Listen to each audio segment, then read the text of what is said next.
Selamat pagi Badai. Hari ini kita akan coba berdiskusi.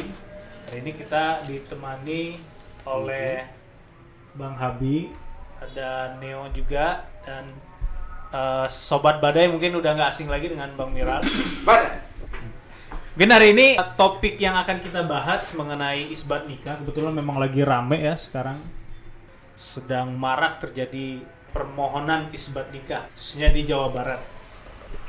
Mungkin kita lempar langsung nih pertanyaan langsung ke Bung Neo. Gimana nih, Nyok?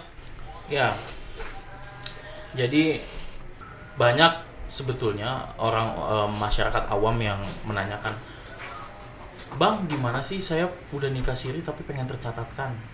Gimana sih caranya mencatatkan pernikahan saya yang sudah pernah saya lakukan siri? Itu banyaknya yang pertanyaan yang masuk. Oh, Mbak bisa mengajukan permohonan isbat nikah untuk yang beragama Muslim ke pengadilan agama. Nah, akhirnya dari komunikasi itu mereka itu langsung menanyakan apa itu isbat nikah, bagaimana prosesnya, apa syarat-syaratnya. Nah, itulah yang banyak masyarakat awam itu tanyakan kepada kita nih sebagai praktisi hukum. Yes.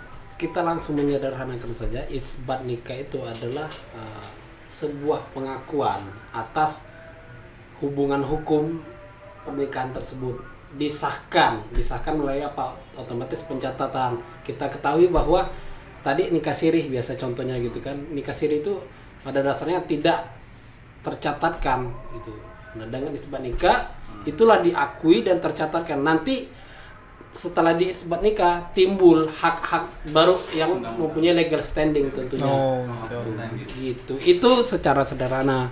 Kalau bahasa undang-undangnya jelas lebih tegas ya. Oke.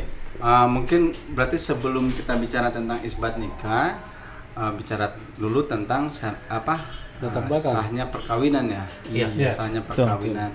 Perkawinan itu sah bila mana dilakukan menurut agama. Ketentuan ya, agama. Ya. Ini mungkin redaksinya tidak begitu sama ya, dan dicatatkan oleh pejabat pemerintah ya, instansi yang berwenang untuk melakukan pencatatan tersebut. Artinya ada dua hal yang menjadi fundamen dari syarat sah perkawinan itu, bukan syarat ya, perkawinan tersebut dianggap sah.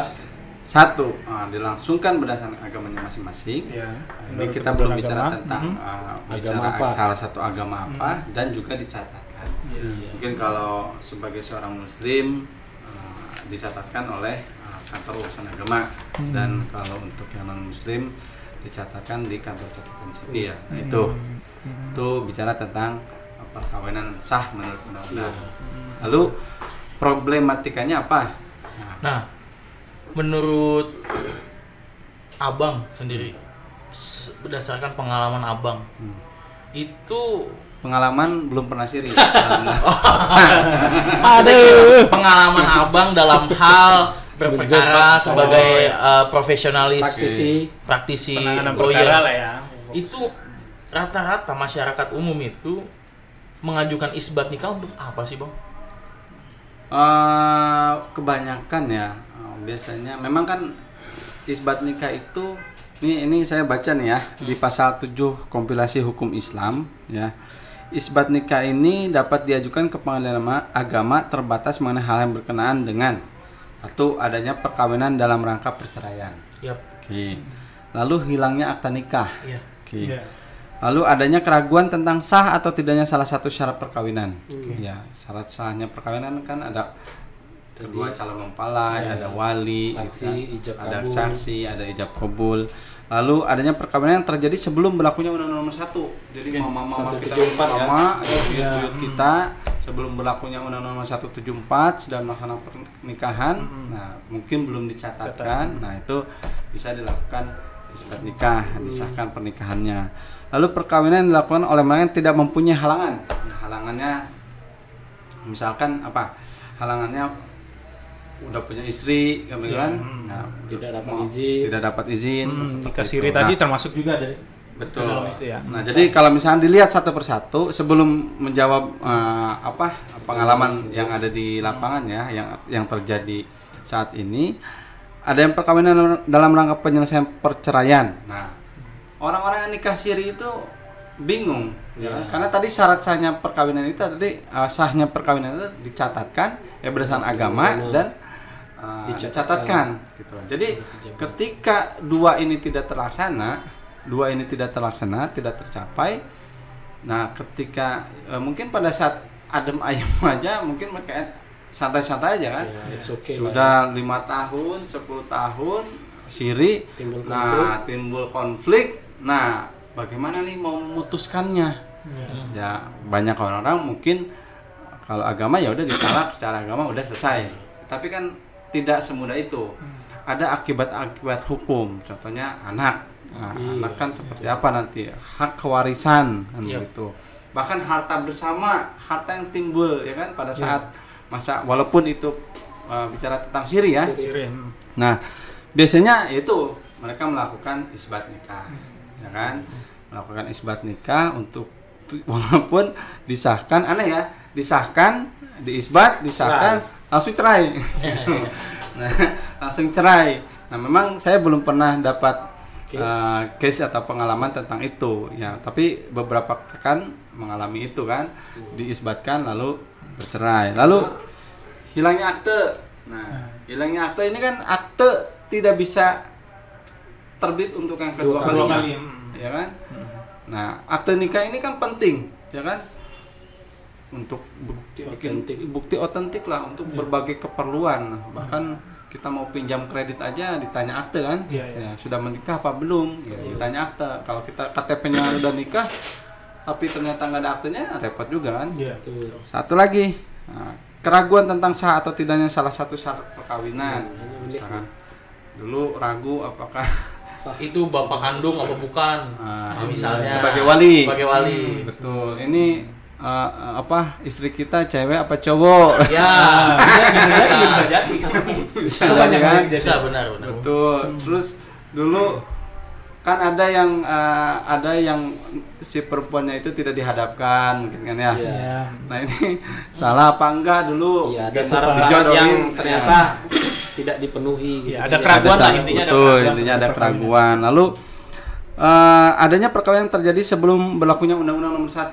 Nah, itu yang tadi saya sampaikan, Undang-Undang Nomor 1 tahun 74 tentang perkawinan. Nah, itu mungkin mama-mama kita terdahulu yang sudah menikah ya. Tadi kan syarat perkawinan sah itu berdasarkan Undang-Undang Nomor 1 tahun 74 dicatatkan dan dilakukan secara agama. Terakhir, perkawinan yang dilakukan oleh mereka yang tidak mempunyai halangan perkawinan. Oke, boleh menikah, dilakukan isbat nikah, tapi tidak ada halangan. Misalkan seperti usia tidak jadi masalah mungkin ya. 100 tahun. Usia, sorry. Ke nikah siri ya. Boleh sih usia. Misalkan usia di bawah umur ya. Bawah umur ya 15 ya. Perempuan 16, laki-laki 18 atau 19. Bahkan ada Mahkamah Konstitusi ya kalau nggak salah yang terbaru menyamakan putusan Mahkamah Konstitusi sehingga merevisi Undang-Undang Nomor 1 tahun 74. Nah, ya kan ada revisinya. Fokus mengenai usia pernikahan. Nah, jadi pengalaman saya di dalam berpraktik, saya pernah melakukan isbat nikah itu untuk bicara tentang kewarisan sih, Neo. Jadi mama papanya sudah meninggal, ini ada hak warisnya, ya kan? Ada hak warisnya. Tentu pembuatan akta waris, lalu pembuatan pengalihan hak atas tanah misalkan berdasarkan ahli waris tidak bisa dilakukan karena tidak ada akta pernikahannya orang tuanya mereka, gitu. Jadi saya melakukan isbat nikah terhadap para orang tua si klien saya yang sudah meninggal. Nah, ditetapkan ya tentu bersidang seperti biasa ya. Seperti biasa ada saksi. Nah, itu yang fundamental adalah saksi ya, saksi yang mengetahui bahwa ini adalah memang menikah. Nah, itu. Nah, itu pengalaman saya. Berarti singkatnya Bang ya, biar isbat nikah itu dalam dunia praktik advokat sering diajukan untuk memenuhi syarat dalam hal mengajukan permohonan sebagai ahli waris atau mengajukan gugatan harta bersama. Iya. Ya. Itu sering kalau kita tadi tarik kesimpulan dari yang disampaikan oleh Bang Emiral terhadap pertanyaan masyarakat itu, isbat nikah tuh biasanya dilakukan untuk apa, untuk kepentingan apa dan lain-lain. Nah, tadi Bang Miral sudah sedikit menjelaskan secara garis besar terlaksananya isbat nikah itu di pasal 7 ayat 3 kompilasi hukum Islam. Ya, kalau boleh saya ulang lagi, adanya perkawinan dalam rangka penyelesaian perceraian. Itu tadi bisa untuk melaksanakan gugatan harta bersama gitu ya. Kemudian juga mungkin tadi yang dibilang untuk membagi waris. Nah, tadi Bang Mira bilang orang tuanya sudah meninggal. Maka kalau orang tua saya sudah meninggal, ini pertanyaan lagi ke saya. Yes. Kalau orang tuanya sudah meninggal, Bang, orang tua saya sudah meninggal, terus bagaimana kita mengajukan permohonan isbat nikah sedangkan orang tua kita sudah meninggal? Nah, bagaimana Bang pandangan Abang terhadap itu? Dan dikaitkan dengan jenis-jenis gugatan yang ada di hukum acara perdata. Itu ada yang bersifat volunteer dan kontentiosa. Bagaimana Bang? Abang coba mungkin salah satu atau dua-duanya bisa Abang jelaskan dulu. Jadi gini, bicara jenis apa tadi gugatan ya, kita mengenal adalah gugatan volunteer, bukan gugatan sebenarnya. Kontentiosa pun gugatan bahasanya, betul kan? Iya. Sama volunteer, jadi bukan gugatan apa? Bahasa di teorinya 3 jenis gugatan. Ada gugatan volunteer yang biasa kita sebut permohonan. Betul. Ada gugatan kontentiosa yang mengandung sengketa. Ada juga gugatan secara bersama-sama atau class action. Betul. Nah, dalam hal ini biasanya itu dilakukan kalau untuk tadi pasal 7 ayat 3.1 yang disebutkan Bang Mira, adanya perkawinan dalam hal perceraian. Betul. Itu lumrahnya dilakukan oleh suami dan istri. Suami dan istri nih. Nah,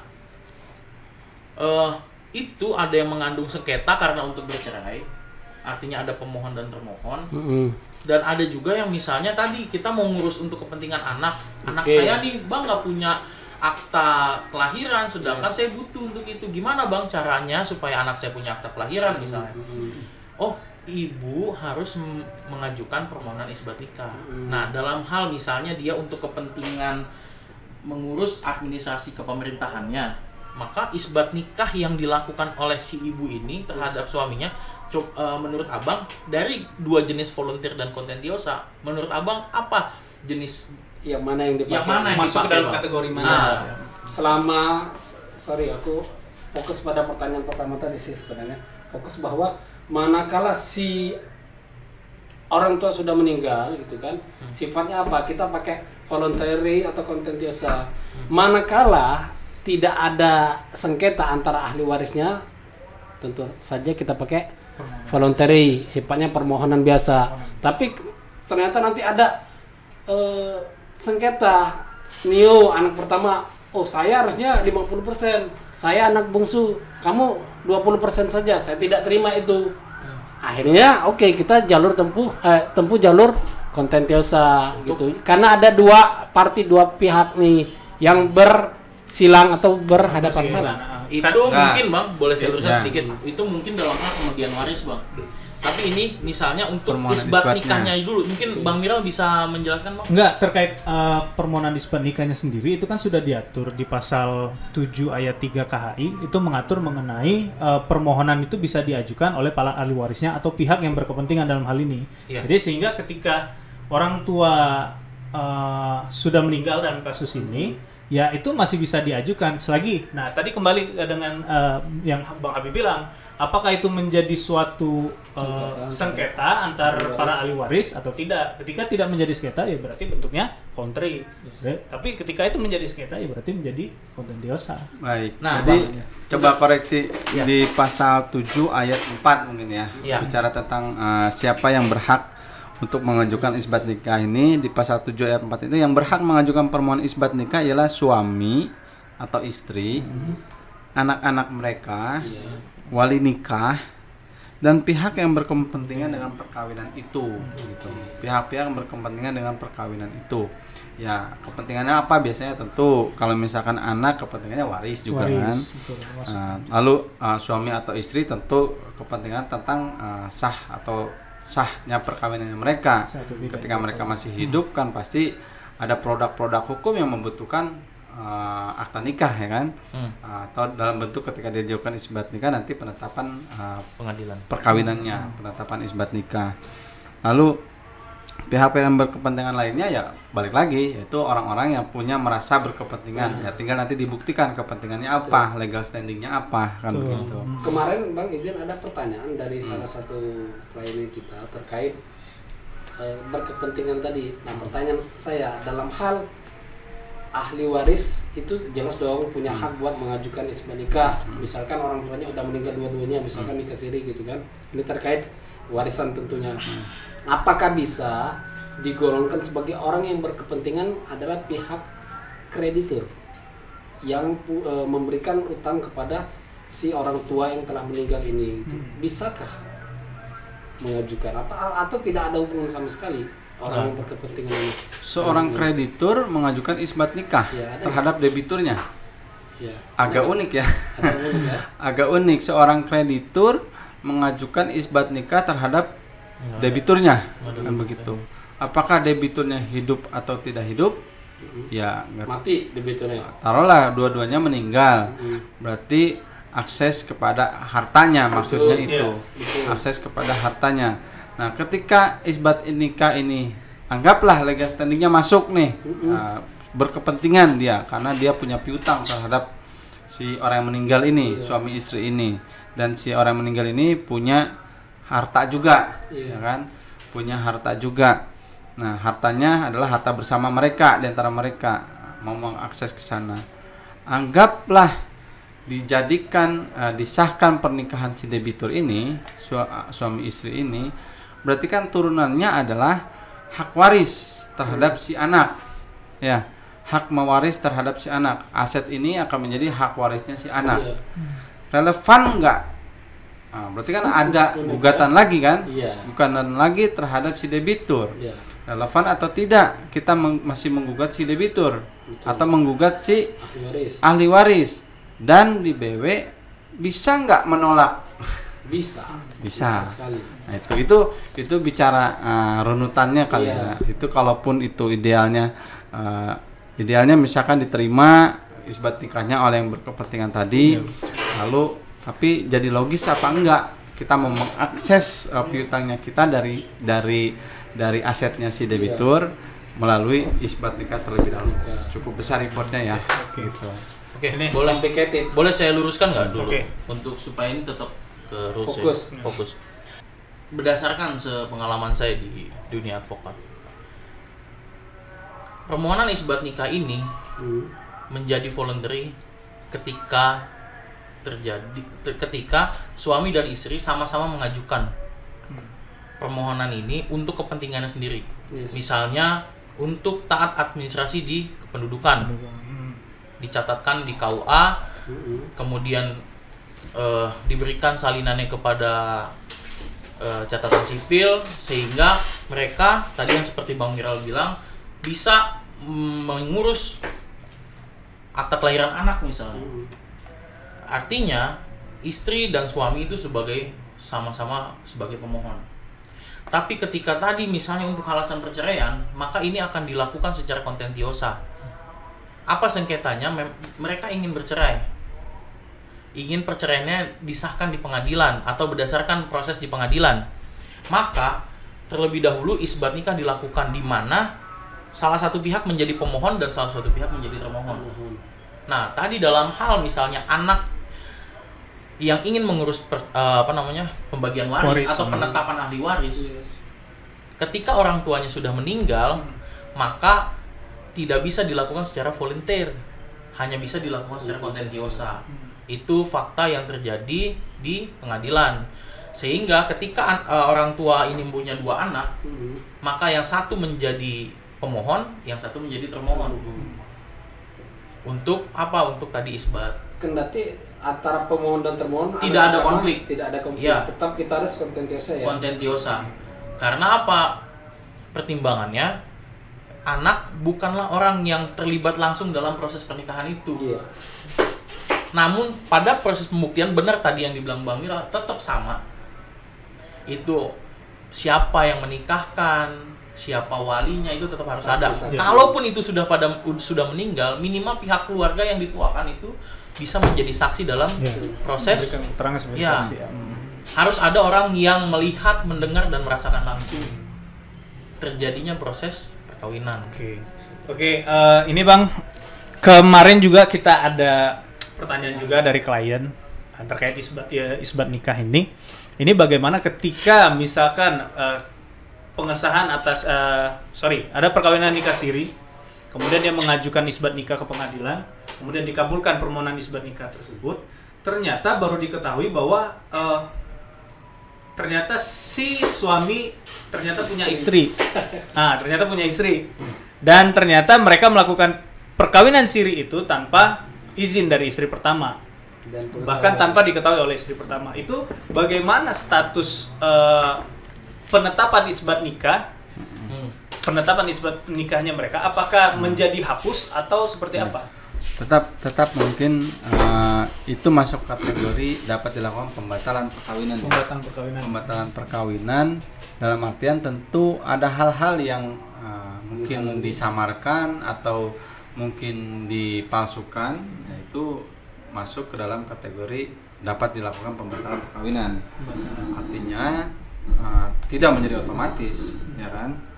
Perjanjian ketika ada salah satu unsur yang tidak terpenuhi pun kan tidak menjadi otomatis batal kan? Artinya istri harus dimajukan dulu ke pengadilan. Istri pertama berarti mengajukan pembatalan perkawinan. Betul, pembatalan perkawinan atau pembatalan atas penetapan isbat nikah tersebut. Nah, ini mungkin masuk jadi kategori kontentiosa. Sengketa ya.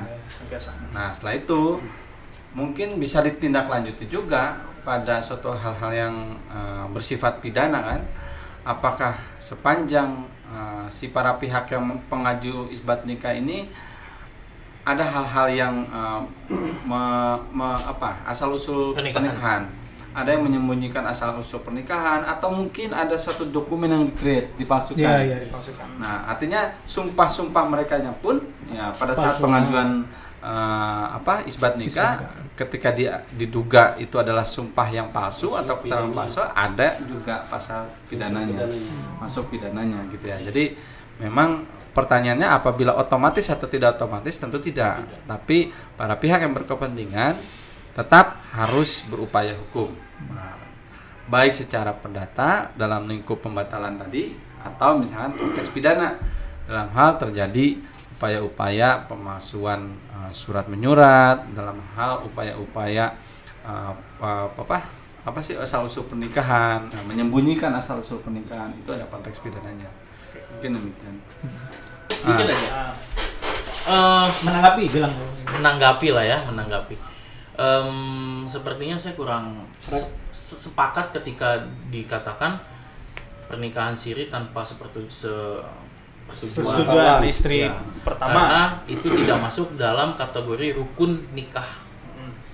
Yang pertama, perkara itu tadi bisa dibatalkan secara hukum positif, secara formil. Ya, saya sepakat tadi apa yang telah dijabarkan oleh Bang Mira. Tapi apakah perbuatan tersebut menjadi suatu perbuatan melawan hukum dalam konteks yang lebih luas daripada peraturan? Pidana dalam hal ini, gitu. Pidana dalam hal ini itu kurang sepakat sepanjang para pihak bisa membuktikan bahwa pernikahan itu dilakukan secara sesuai dengan rukun nikah.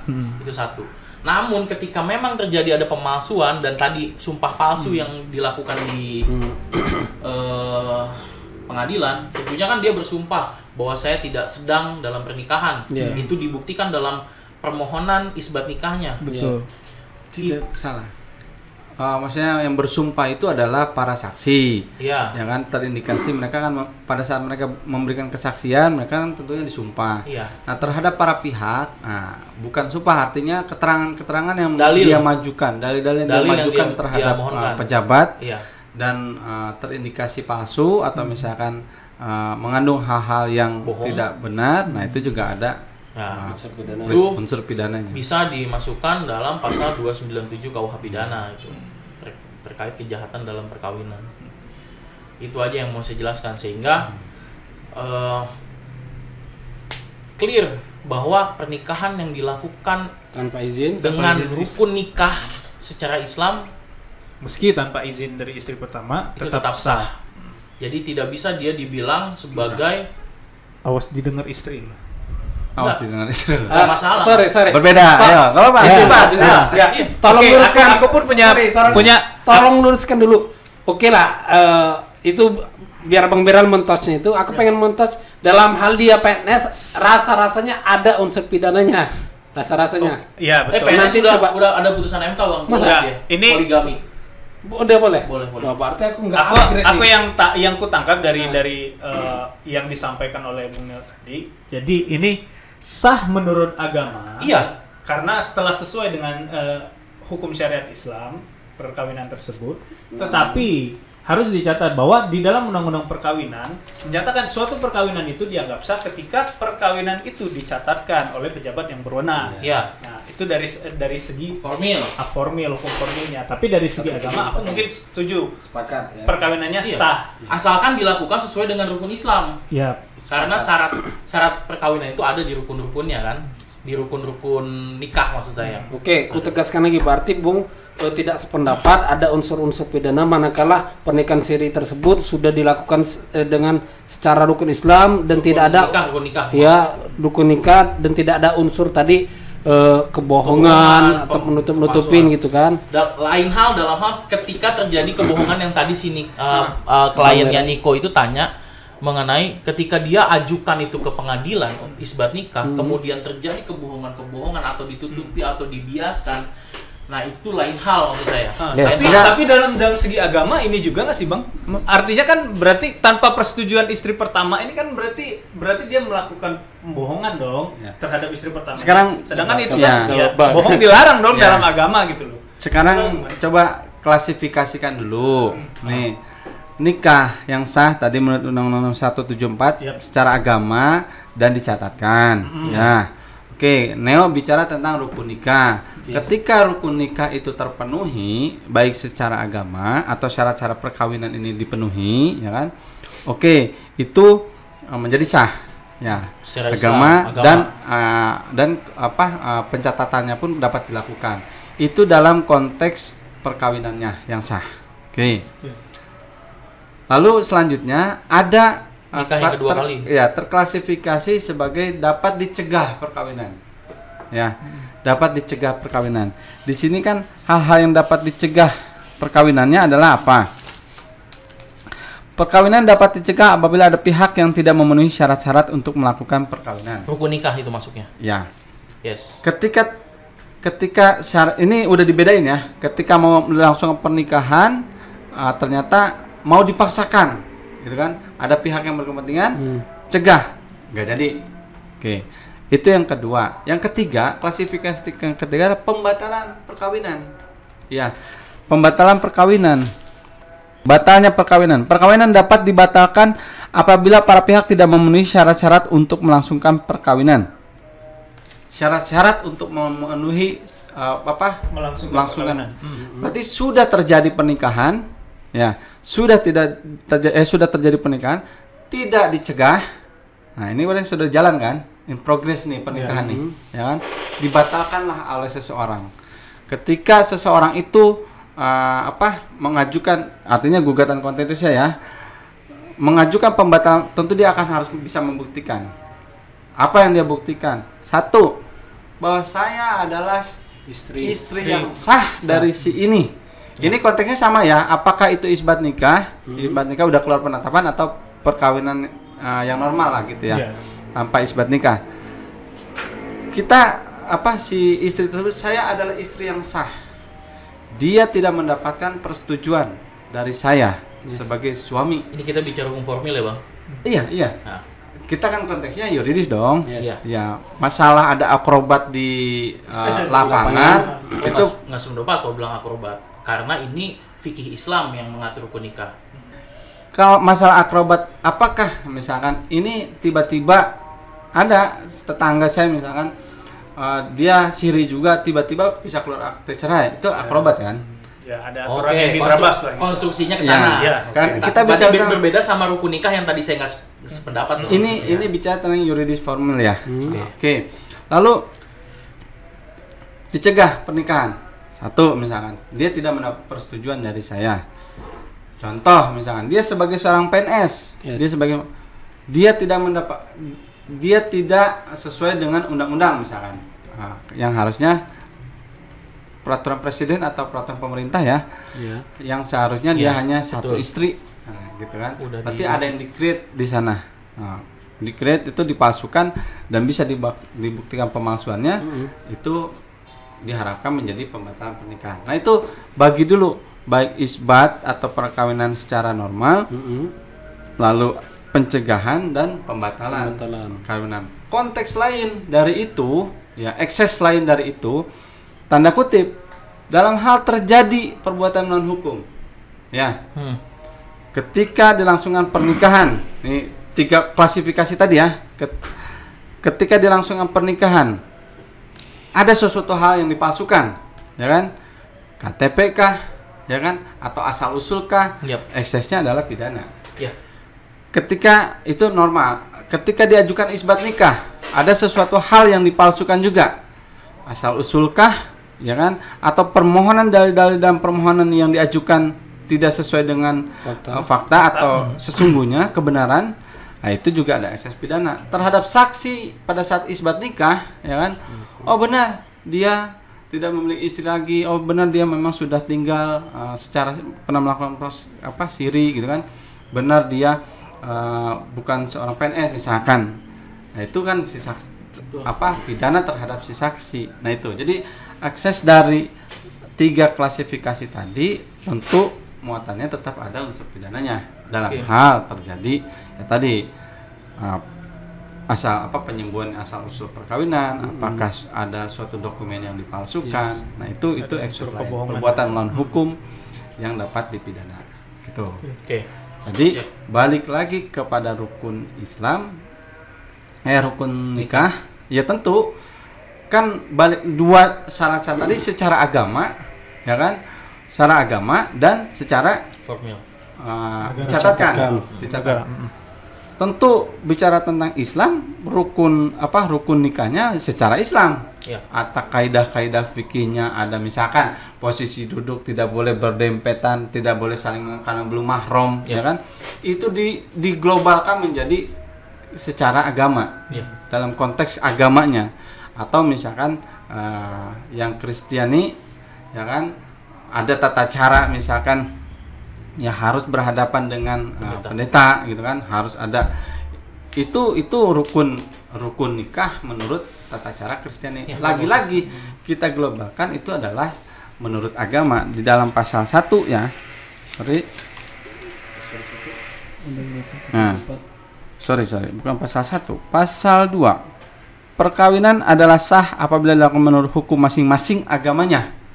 Ya, masing-masing agamanya turunannya adalah kaidah-kaidah di dalam keagamaannya masing-masing. Gitu. Baik fikih kah, tata cara kah, atau sistematika pada saat perkawinannya, itu masing-masing agama dan kepercayaan.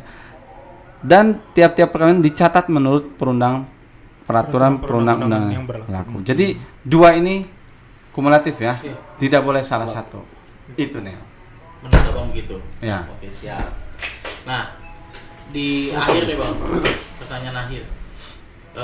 Setelah tadi pertanyaan-pertanyaan, kan banyak diantara kita masyarakat awam yang mungkin secara finansial dia nggak mampu Bang untuk membayar jasa advokat ya, meskipun ada juga dikenal pro bono, pro deo ya di pengadilan. Dalam konteks apa? Mengajukan isbat nikah. Nah, maksud saya gini, ini kan untuk edukasi dan hasanah keilmuan bagi banyak orang yang tentunya. Coba menurut Bung Niko, bagaimana sih proses secara garis besar seseorang yang ingin mengajukan isbat nikah ke pengadilan agama khusus untuk muslim? Oke, untuk langkah-langkah mengajukan isbat nikah ya, berdasarkan ketentuan peraturan perundang-undangan. Yang pertama itu ya sudah jelas kita harus mendatangi dulu pihak yang bersangkutan, mendatangi kantor pengadilan agama setempat di wilayah tempat tinggalnya. Kemudian membuat surat permohonan isbat nikah. Surat permohonan itu bisa dibuat sendiri maupun melalui kuasa hukumnya, atau meminta bantuan posbakum ya, kalau biasa ada di pengadilan itu kan biasa ada posbakum ya. Untuk ini kan tadi untuk masyarakat yang kurang mampu kan, ya sebagai bentuk akses to justice juga ke masyarakat, pengadilan itu menyediakan posko-posko bantuan hukum di pengadilan setempat. Kemudian membuat salinan ya, atau memfotokopi lah permohonan tersebut, dibuat rangkap 5 dan rangkap 5 yang kemudian mengisi dan menandatangani formulir yang sudah disediakan oleh pihak pengadilan. Kemudian melampirkan surat-surat yang diperlukan, antara lain misalkan contoh seperti KTP, ya identitas lainnya lah yang diperlukan sebagai syarat untuk mengajukan permohonan isbat nikah. Mungkin seperti itu sih. Mungkin tadi untuk melengkapi dokumen-dokumen termasuk surat keterangan dari kepala desa atau Kepala keterangan desa tentang pernikahan ya, kutipan Iya. akta kelahiran atau surat kenal lahir, kemudian persetujuan kedua calon mempelai, Betul. gitu ya. Surat keterangan dari tentang orang tua atau ayah ibu dari kelurahan atau desa. Betul. Dan 2 orang saksi ya, salah satunya itu. Kemudian ada saksi yang merupakan wali nikah, saksi yang menandatangani akta nikah, atau biasa surat keterangan kalau sirih itu ya. Oke. Dan saksi yang menyaksikan akad nikah. Nah, kalau apa namanya, dia nikah siri perkawinan kedua, berarti harus ada pernyataan dari istri pertama. Iya. Jadi kalau untuk pernikahan kedua dalam syaratnya itu Ditarik masuknya sebagai- kontentiosa, dia ditarik sebagai pihak. termohon. Betul. Gitu. Nah, itu juga ada syarat-syaratnya ya, Bang Miral. Mungkin bisa sedikit tambahkan, Bang.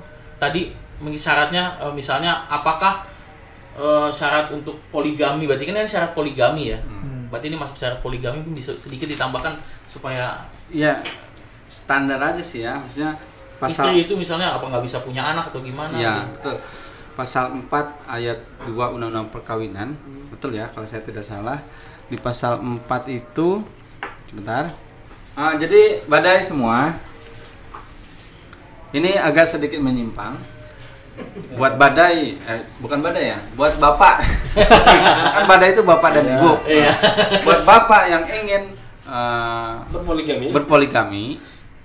berpoligami, jangan putus asa. Jadi walaupun sedikit berat, tapi setidaknya ada titik cerah. Di pasal 4 nomor 1 tahun Poin ini yang paling semangat 74, nih, ya Badai. pasal 4 Undang-Undang nomor 1 tahun 74 tentang perkawinan menyatakan dalam hal seorang suami akan beristri lebih dari seseorang sebagaimana tersebut dalam pasal 3 ayat 2 undang-undang ini, maka ia wajib mengajukan permohonan kepada pengadilan di daerah tempat tinggalnya. Dia ngajuin mohon kepada pengadilan. Pengadilan dimaksud dalam ayat 1 pasal ini harus memberi izin kepada seorang suami yang akan beristri lebih dari seorang apabila gitu. Jadi ngajuin dulu ke pengadilan. Tapi ada syaratnya. Nah. Jangan cepat-cepat Neo. Jangan Iya. cepat-cepat senang. Apabila istri tidak dapat menjalankan kewajibannya sebagai istri. Misalkan istrinya sakit, sudah 3 tahun, 4 tahun. Ya, mohon maaf misalkan jadi disable misalkan, atau ini real ya misalkan jadi gila kah atau apa gitu kan. Artinya tidak bisa melayani lah sebagai seorang istri. Lalu istri mendapat cacat badan atau penyakit yang tidak dapat disembuhkan. Tadi yang cacat tadi, ini poin 2 nih, huruf B-nya. Jadi cacat atau penyakit yang tidak bisa disembuhkan, suaminya jadi murung-murung begitu kan. Lalu istri tidak dapat melahirkan keturunan. Nah, jadi itu 3 poin Syarat subjektif. syarat subjektif. Tapi Bang, jangan sampai badai juga mungkin berpikir sesat menurut aku versiku ya. indikator istri tidak bisa menjalankan kewajibannya sebagai seorang istri itu apa aja? Apakah karena istri tidak bisa masak, lantas serta suami saya mau ini Bang, tadi saya mau mengajukan gitu kan? Tadi Bang Miral udah misalnya sakit berkepanjangan atau misalnya difabel tadi udah di. Adapun dia mengajukan dengan argumentasi lain atau interpretasi lain, justru itulah fungsinya pengadilan, disitulah fungsinya hakim. Yes. Dan di situ juga didudukkan si istri pertama sebagai termohon adalah untuk syarat-syarat syarat interpretasi itu menjadi objektif terlihat di muka persidangan secara pembuktian. Nah, ini kita kan memberi edukasi tadi Bang Miral, yaitu ketika difabel. Jadi kalau misal cuma sekedar nggak bisa masak, jangan cepat-cepat dong. Ngajin dong. Paling kata hakim, Anda ini nggak. Allah alam. Nah, itu tadi syaratnya. Dan ada lagi, jangan terlalu cepat bersenang hati. Seneng banget kayaknya. Seneng banget. Pasal 5 ada, untuk dapat mengajukan permohonan kepada pengadilan sebagaimana dimaksud dalam pasal 4 tadi, harus dipenuhi syarat-syarat sebagai berikut. Ada lagi syarat objektif ya kan? Jadi walaupun ada titik cerah sedikit, diperkecil lagi nih Bang. Diperkecil lagi. Tadinya titik cerahnya ya lumayan segini jadi segini. Dengerin. Adanya perjanjian dari istri. Nah, bayangin coba. Persetujuan. Adanya persetujuan. Ini perjanjian sih di sini. Ya. Ya, perjanjian itu ya termasuk mungkin secara dalamnya. tertulis kali ya pernyataan itu lah ya.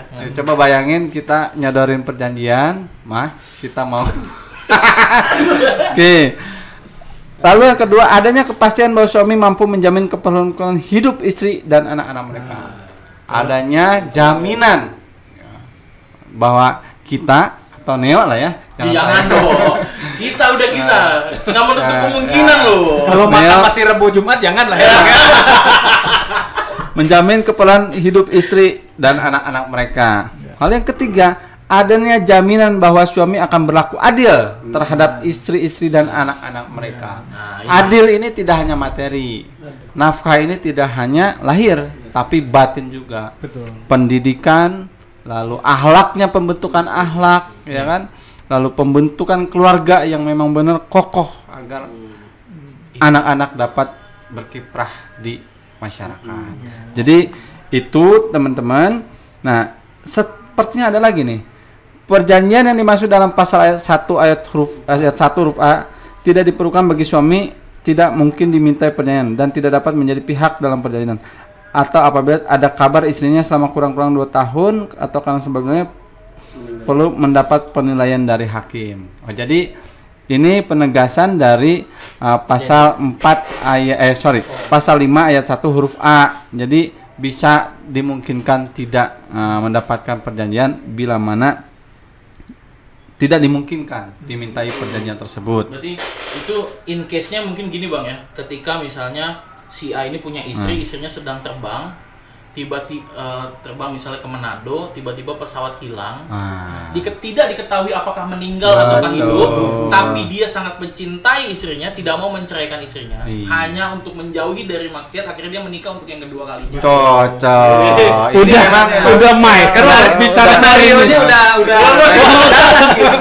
udah mengarah ke sana. Nanti mama saya biayai ke Manado, ya kan? Mama lihat nanti Mama saya nyusul. nonton ini Mak ya, jangan lupa ya Mak. Nanti saya nyusul. Mama ada perlu dulu, ada sidang dulu. Mama duluan. Nah. Oke. Sorry, balik. Kebetulan pilotnya kenal lagi kan. Balik lagi tadi pertanyaan. Ini pertanyaan sederhana gitu. Bahwa itsbat nikah tadi kita tetap menghadirkan saksi. Setidaknya saksi yang melihat, menyaksikan, mendengar. Iya, tadi kan ada saksi yang mungkin mengetahui, adalah kan paling atas itu yang melihat gitu, atau jadi saksi bahwa si A si B ini menikah gitu kan. Lantas orang tua kita udah tua, sepuh, menikah di tahun mungkin 30. Ternyata saksinya juga udah meninggal juga. Bisa fleksibel dong di dalam pengadilan. Ya, tentu itu adalah seninya pembuktian ya, membuktikan. Kita bermohon, dalilnya kan siapa yang mendalilkan dia harus membuktikan. Itu tetap harus dipegang. bahwa kita mendalilkan orang tua kita menikah di tahun 74 itu di tahun 72 misalkan, ya kita harus buktikan, ya kan? Dengan cara apa? Merujuk kepada pasal 1866 HIR atau 165 HIR ya. 164 HIR. Nah, itu jadi apa? Tulisan, saksi, persangkaan, sumpah, pengakuan. Jadi itulah seninya di dalam pembuktian. Gitu. Jadi masalah fleksibel atau tidak ya tentu nanti keyakinan hakim yang akan menentukan ini diterima atau tidak. Oke, baik. Terima kasih Badai semua. Semoga ini menjadi manfaat dan bisa menjadi hasanah ilmu buat Badai semua. Jika ada yang kurang-kurang, kami mohon maaf pada Allah. Sedang belajar. Oke. Yuk. Ayo. Sampai.